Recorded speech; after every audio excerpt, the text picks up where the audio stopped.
자, 오늘은 김종호 전문가와 함께 회사 주식 가치 측정 방법에 대해 알아보도록 하겠습니다. 지금 바로 만나볼게요. 안녕하십니까, 김종호입니다. 제가 오늘 방송 들어오기 전에 커피를 한 잔 사서 마셨는데요. 4,000원을 주고 사서 마셨습니다. 사람들은 이처럼 쓸모있다고 생각하는 상품이나 서비스에 가격을 매깁니다. 가격이 매겨져야 거래가 가능하고 거래가 가능해야 세금을 또 매길 수가 있겠죠? 오늘 이 방송을 보고 계신 중소기업 대표님들의 회사도 제가 오늘 마신 한 잔의 커피처럼 가격이 이미 매겨져 있다는 사실을 알고 계십니까? 많은 대표님들이 그 사실을 잘 인지하고 못하고 계시더라고요. 자, 오늘은 그래서 우리 회사 주식 가치는 얼마나 될까라는 주제로 정보를 좀 공유하도록 하겠습니다. 오늘은 이런 순서대로 우리 대표님들과 이야기 나누려고 합니다. 우리 회사의 주식 가치를 평가하는 방법을 먼저 아셔야 되겠죠? 예, 어떻게 평가해서 어떤 가격이 나오는지를 아셔야, 이해를 하셔야 그 다음 조치를 취하실 수 있을 걸로 생각이 됩니다. 두 번째는 주식 가치가 높게 나오면 뭐가 문제가 될까? 주식 가치가 높게도 나올 수 있고 대표님들 생각보다 낮게도 나올 수 있지만 대체적으로 높은 경우 세금적으로 문제가 발생하게 되는데 그 내용들을 조금 자세하게 살펴보도록 하겠습니다. 세 번째는 장부상 주식 가치를 낮추는 방법이 뭘까? 제가 여기서 장부상이란 말을 집어넣었죠.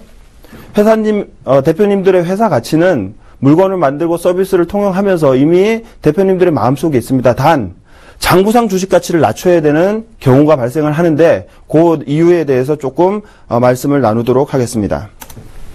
자, 첫 번째 주제입니다. 우리 회사 주식 가치를 평가하는 방법은 무엇일까? 먼저 문제를 하나 내보도록 할까요? 현재 우리나라에서 가장 싸게 거래되고 있는 주식이 어떤 주식인지 아십니까? 제가 찾아보니까 최근에 최저 135원까지 갔던 미래산업의 주식이라고 합니다. 물론 100원 이하의 주식도 있고요. 이런 주식들을 동전 몇 개로 살 수 있다고 그래서 동전주 이렇게 이야기를 하더라고요. 자, 그러면 또 한 가지. 그러면 우리나라에서 가장 비싸게 거래됐던 주식은 얼마인지 혹시 알고 계십니까? 네, 롯데제과의 주식인데 한 주에 294만 3천 원에 거래된 적이 있더군요. 자, 그러면 상장됐던 회사들은 사고 파는 거래가 생기기 때문에 가격이 매겨지는데 대표님들의 회사는 현재 얼마의 가치가 책정되어 있는지 혹시 알고 계십니까? 자, 요거는 회사의 가치라는 것은 하나의 가치가 정해져 있는 것이 아니고요. 보는 사람마다 조금 입장이 다를 수가 있습니다. 가령 대표님 회사를 제가 만약에 찾아 방문해서 대표님 회사를 사고 싶다. 얼마에 파시겠습니까? 이렇게 질문들을 드리면 아마 마음속에 생각하시는 가격들이 있으실 겁니다. 그게 바로 투자자 입장에서 보는 기업의 가치죠. 투자자들은 미래에 관심이 많습니다. 과거도 중요하고 현재도 중요한데 이 회사를 내가 사서 앞으로 얼마의 돈을 나에게 벌어줄 것인가? 이거에 관심이 많겠죠, 당연히. 자, 두 번째. 대표님이 어디에 가셔서 대출을 받으시려고 서류를 접수하고 현장에 담당자들이 현장에 실사를 하게 되면 그 현장에 실사하러 온 담당자들은 뭐가 관심이 있을까요? 은행이나 기보나 신보 같은 금융기관들은 현재에 관심이 있을 겁니다. 담보를 제공할 수 있는지, 이자를 낼 능력들은 충분한지 관심이 있을 겁니다. 자, 그런데 오늘 우리 대표님들하고 살펴볼 내용들은 투자자나 채권자의 관심이 아니라 바로 과세관청, 국세청이 대표님 회사를 얼마로 생각하느냐에 관심이 있습니다. 자, 국세청은 과거에 관심을 두고 대표님 회사를 평가합니다. 현재도 중요하고 미래도 중요한데 과거 3년치 실적과 지금의 상태들을 보고 대표님 회사의 가격을 매기게 되죠. 국세청이 가격을 매기면 그 가격을 기준으로 세금이 매겨지겠죠.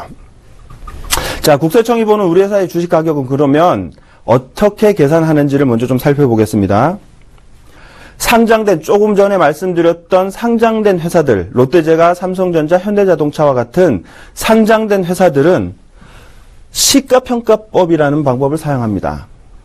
당연히 거래가 이루어지니까 현재 가격이 나와 있겠죠. 3개월 평균을 내든 6개월 평균을 내든 시가로 평가를 하게 되죠. 자, 그런데 국세청이 상장되지 않은 주식, 지금 운영하고 계신 회사의 주식은 얼마로 보느냐? 그 가치를 계산할 때는 보충적 평가법이라는 것을 사용합니다. 이 근거는 어디에 나와 있냐면 상속증여세법 제63조 1항과 1호, 그 다음에 상증령 제54조에 나와 있습니다. 자, 왜 이게 상속증여세법에 들어가 있느냐? 대한민국에서 중소기업을 운영하시면서 자기의 주식을 어디에 매각하거나 하기가 쉽지가 않으십니다.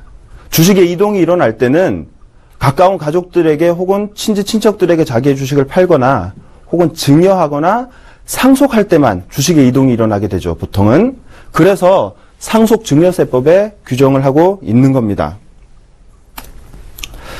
자, 어려운 얘기라고 좀 전에 MC께서 말씀하셨는데 쉽지 않은 내용은 사실이지만 제가 오늘 가능한 한 아주 쉽고 재밌게 좀 설명을 드리려고 합니다. 자, 대표님이 어디 야외에 근교에 가족들과 식사를 하러 가셨는데 장사가 너무 잘 되는 가게를 만나셨어요. 여기 그림에서 보시듯이 이렇게 줄 서서 밥을 먹는단 말이죠. 아, 이게 은퇴하고 돈은 좀 있는데 이런 가게 하나 차려가지고 좀 장사를 할까 생각하시던 중에 이런 가게를 만났단 말이에요. 가셔가지고 이런 가게를 내가 운영하고 싶으니까 나한테 파세요. 이렇게 주인하고 이야기를 한다고 가정을 하시죠. 혹은 더 좋은 경우는 이제 대표님이 이런 가게를 운영하고 있는 사장님이라고 생각을 하시죠. 자, 제가 만약에 이런 가게를 운영하고 있는 사장님한테 가서 이 가게를 저한테 파십시오. 이렇게 얘기를 한다면 대표님은 안 그래도 좀 돈 벌고 일하고 신나는 건 좋은데 너무 몸이 힘들어서 좀 정리를 할까 생각하던 차였는데 제가 사라고 얘기하게 하니까 물어보시겠죠. 그럼 얼마에 사시겠습니까? 이렇게 물어보시겠죠. 그럼 이제 제가 묻습니다. 자, 건물하고 안에 뭐 집기 비품 다 했더니 한 10억 되고 그 가지신 부채가 한 5억 정도 되니까 제가 한 5억 정도에 사겠습니다. 이렇게 이야기를 한다면 이 가게를 운영하고 계신 대표님은 저한테 파시겠습니까? 자, 이 가게는 1년에 매출이 15억이 나오고요. 순이익만 3, 4억이 넘는 가게입니다. 저한테 파실 리가 없죠. 가만히 있어도 3년, 5년 뒤에 1, 20억이 버는 가게를 5억에 판다는 건 말이 안 되시겠죠? 그래서 이렇게 제가 가격을 제시한 방법은 이렇게 생각하시면 돼요. 눈에 보이는 자산에 부채를 빼서 순자산이 얼마니까 5억에 파세요. 이렇게 질문을 드린 겁니다. 자, 근데 대표님이 안 파시겠다고 하는 이유는 뭘까요? 당연하죠. 이 가게를 가지고 있으면 1년에 3억, 4억씩 돈이 수입이 계속 들어오는데 굳이 5억에 파실 이유가 없겠죠? 그걸 조금 어려운 말로 하면 순손익가치라고 이야기를 합니다. 그래서 중소기업의 주식가치를 평가할 때 순자산가치와 순손익가치 두 가지를 보게 되는 거죠. 자, 근데 이렇게 영업하는 가게에는 순자산가치보다 이 건물을 통해서 나오는 수입보다 영업을 통해서 나오는 수입이 더 크시겠죠? 그래서 나중에 가중치를 줄 때 건물을 통해서 나오는 가중치의 40%, 이익을 통해서 나오는 가중치의 60%를 줍니다. 이게 법에 딱 정리가 되어 있습니다. 반면에 이렇게 영업을 주로 하는 가게가 아닌 경우도 있으시죠. 사업하시다 보면. 자, 이런 경우입니다. 자, 건물을 임대하는 업종 같은 경우에는 영업을 통해서 돈을 버는 업종은 아니시잖아요.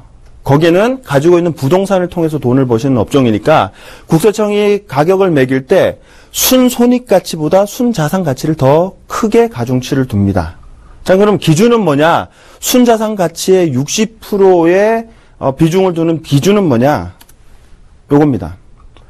사업하고 계신 사장님들께서 본인의 재무상태표를 이렇게 열어보시면 총 자산 중에 부동산 비율이 50%가 넘어간다. 그러면 순자산 가치를 더 높게 평가합니다. 자, 그럼 순자산 가치는 어떻게 평가가 되느냐? 간단합니다. 순자산 가치는 순자산, 총 자산의 총 부채를 빼면 순자산이 남겠죠? 순자산과 영업권이라는 걸 평가를 하는데 영업권도 자산으로 보기 때문에 자, 근데 영업권은 대부분 영원입니다.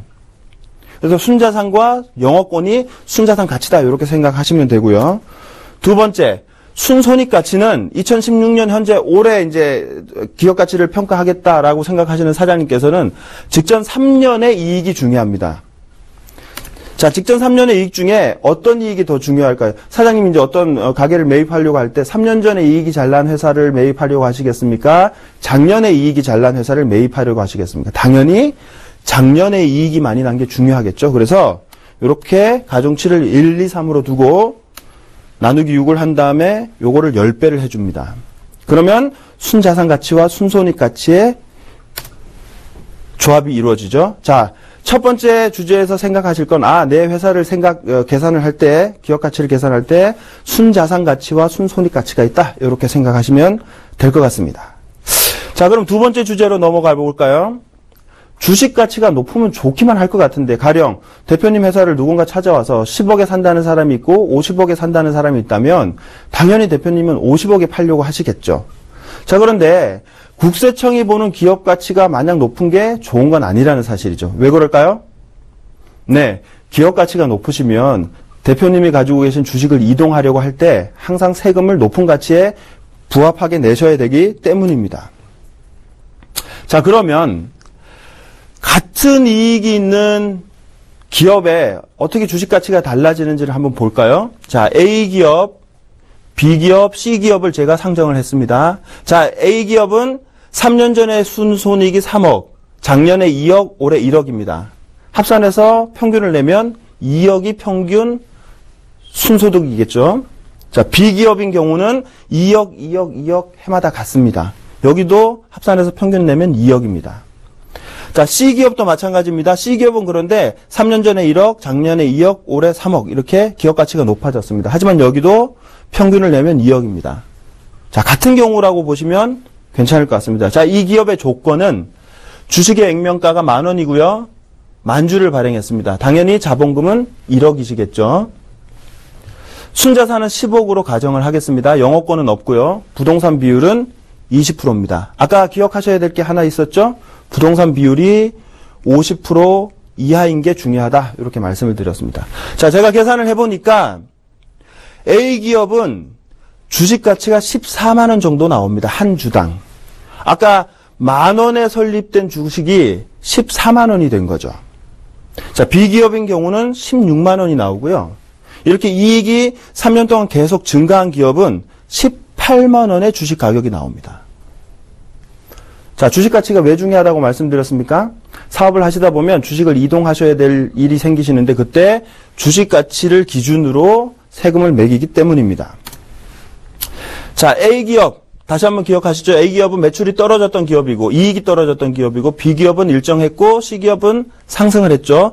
그러면 만주였기 때문에 A기업의 총가치는 14억, 16억, 18억으로 평가가 됩니다. 양도세는 얼마가 차이가 날까요? 네, 올해 기준으로 보면 20%니까 2억 8천, 3억 2천, 3억 6천 됩니다. 거의 비슷한 같은 회사인데 세금 차이가 이렇게 몇 천만 원씩 벌어지게 되는 거죠. 자, 두 번째. 상속증여세는 얼마가 차이가 날까요? 7억, 최대 50%. 상속증여세가 우리나라에서 가장 비싼 세금인데 50% 최대 세율 구간에 들어가면 최대 7억이 되겠죠. 8억, 9억의 세금 차이가 납니다. 평생 법인세, 소득세 아끼시려고 굉장히 노력들을 많이 하시는데요. 사실은 정작 중요한 세금은 여기서 대부분 내게 되시는 게 현실이 되는 겁니다. 자, 그럼 마지막 주제로 넘어가 볼까요? 그럼 주식 가치를 낮춰야 세금을 적게 내신다는 거는 지당하신 말씀인데, 자, 장부상 주식 가치라고 제가 이름을 붙였단 말이에요. 그렇다고 회사를 쪼개거나 매출을 줄이거나 하실 수는 없잖아요. 자, 장부상 주식 가치라는 건 뭐냐면 평소 이익을 그대로 올리시면서 중요한 경우에, 중요한 상황이 됐을 때 한 번 정도 쓰실 수 있기 때문에 장부상 주식 가치라고 말씀을 드리는 겁니다. 자, 내용을 보시면, 자, 아까 C기업 동일한 경우에 순손익액, 이익을 조금만 조정하면 어떤 기업 가치가 나오는지를 한번 보여드릴게요. 자, 1억, 2억, 3억 이렇게 이익이 증가한다고 말씀드렸죠? 그런데 1억, 2억 하시다가 내년에 아들한테 좀 회사 주식도 물려주고 그 다음에 가족들한테 미리 주식을 증여해야 되겠다 마음 먹으셨다면 사실은 18만 원일 때 세금을 내는 게 아니라 낮춘 다음에 세금을 내셔야 세금이 적게 내실 수가 있으시겠죠. 그래서 마지막 최종 연도 이익을 0원, 이익을 못 내셨다고 가정하시면 18만 원짜리 주식이 9만 원으로 떨어집니다. 요 한 해 이익을 못 내셨다고 가정하시면. 자, 그럼 한 해 이익이 나는데 어떻게 못 냈다고 가정을 하느냐라고 질문을 하실 수 있는데 그래서 컨설팅을 받으실 필요가 있는 것 같습니다. 조절할 수 있는 방법들은 여러 가지가 있습니다. 대표적인 게 작년에 많이 이슈가 됐던 임원퇴직금의 중간정산 같은 내용들이 되시겠죠. 자, 두 번째는 이익은 그대로 3억, 2억, 1억 똑같은데 순자산만 10억에서 0억으로 이렇게 조절을 하면 어떻게 되느냐? 기업가치 14만 원이 10만 원으로 줄어들게 됩니다. 이건 어떻게 조절을 하느냐? 이 대부분의 순자산은 기업에서는 미처분 이익 잉여금의 형태로 남아 있습니다. 배당을 하면 줄일 수가 있다는 얘기가 되는 거죠. 그래서 극단적인 계산 방법이지만 이렇게 줄일 수 있다. 요거까지만 알아두시면 될 것 같고요. 자, 그러면 이번에 둘을 동시에 한번 줄여보겠습니다. 마지막 연도의 이익도 줄여보고 기업의 이익 잉여금이라고 많이 쌓아놨던 돈도 좀 줄여보고 그러면 어떻게 되는지를 한번 보시죠. 아까 1억, 2억, 3억인 경우 10억의 순자산이 있는 경우를 상정해 보겠습니다. 그럴 때 18만 원이 계산이 되는데요. 이제 동일한 C기업의 마지막 해 이익을 0원으로 만들고 그 다음에 순자산을 0억으로 만들면 18만 원의 주식이 5만 원으로 떨어집니다. 물론 다시 한번 말씀드리지만 이건 국세청이 보는 기준입니다. 그래서 세금을 매길 때 18만 원이 아니라 5만 원 기준으로 세금을 내게 되시는 거죠. 아무래도 18만 원의 세금보다 5만 원의 세금이 싼 거는 뭐 상식적으로 아실 수 있는 내용일 거라고 생각이 됩니다. 자, 왜 앞에서 이렇게 기업 가치가 많이 나오고 기업 가치를 어떻게 계산하고 그 다음에 나온 기업 가치가 높으면 무슨 문제가 생기고 그리고 낮추려면 어떻게 해야 되느냐 이 말씀을 드린 이유가 있습니다. 자, 기업 가치라는 것들은 평소에 잘 우리 대표님들이 생각하지 않으시는 내용들이죠. 자, 그런데 기업 가치를 한번 정리해 보시면 우리 회사의 기업 가치가 얼마나 될까? 주식 가치가 얼마나 될까? 고민하실 때 두 가지로 고민을 하시라고 말씀드렸죠? 첫 번째는 순자산 가치가 있고 두 번째는 순손익 가치가 있다. 잘 안 써지네요. 자, 이렇게 두 가지 차원에서 생각을 해보시면 된다. 이렇게 말씀을 드렸죠. 근데 이걸 낮춰야 되는 상황이 반드시 올 거다. 이렇게 말씀을 드렸습니다. 그러면 그 상황이 어떤 상황인지 한번 상상을 한번 해볼까요? 자, 법인 대표님들이 법인 사업을 시작할 때는 법인이라는 옷을 입게 됩니다. 하지만 평생 그 법인이라는 옷을 입고 계실 수는 없게 되는 거죠. 언젠가는 이 법인이라는 옷을 벗으셔야 될 때가 오게 되는데 그때가 바로 저희가 얘기하는 출구 전략을 마련해야 될 때다. 이렇게 이야기를 합니다. 그럼 언제 법인이라는 옷을 벗게 되시는가? 자, 첫 번째는 대표님 기업이 잘 되셔서 정말 매출도 많이 올리시고 국가 경제에 이바지하는 바가 크셔서 상장이 된다면 가장 좋겠죠. 근데 대한민국 기업의 99%는 상장이 되지 않습니다. 자, 또 한 가지 경우 대표님 회사가 잘 자리를 잡고 순이익도 잘 내는 회사가 된다면 당연히 승계를 한번 생각해 보실 수가 있으시겠죠? 자녀들한테 물려주든 아니면 기업의 직원들 중에 대표님한테 기여를 많이 했던 직원에게 물려주든 승계를 한번 생각해 보실 수 있으실 겁니다. 자, 승계를 할 때는 반드시 상속이냐 증여냐는 세금의 문제가 발생하게 되는 것이죠. 자, 세 번째는 양도의 문제가 생길 수 있습니다. 자, 근데 중소기업 주식은 대부분 알지 못하는 제3자에게 잘 매각되지 않고요. 가족이나 친척, 본인 가까운 사람들한테 매각을 하시는데 그때는 양도의 문제가 발생을 합니다. 마지막으로는 이것도 저것도 아니고 사업을 어느 정도 시점에서 청산하실 수도 있겠죠. 근데 이것도 대표님들이 바라시는 바는 아닌 거죠. 자, 그러면 승계하거나 양도할 때 이걸 뭘 기준으로 세금을 매기느냐? 상속 증여 양도세가 매겨질 텐데 그게 바로 대표님 회사의 기업 가치입니다. 자, 주식의 가치가 이미 매겨져 있다라는 사실이죠. 국세청은 간이 과세 프로그램 안에 대표님 회사의 기업 가치를 매기는 프로그램을 돌리고 있고요. 대표님 회사의 지분이 이동하는 순간 얼마짜리 주식이 이동했구나 이렇게 판단을 이미 하고 있다는 사실을 아셔야 될 것 같고요. 자, 그러면 나는 이런 계산하는 방법도 모르고 잘 모르고 이게 어떤 영향이 있는지 조금 더 상담받고 싶으시다. 이럴 때 전문가들을 통해서 전화하셔서 상담 받아보시면 내가 앞으로 회사를 어떻게 운영하고 어떻게 절세해 나가야 되겠구나 이런 판단을 하시는 데 도움이 되실 것 같습니다. 자, 오늘은 여기까지 전달해 드리도록 하겠습니다.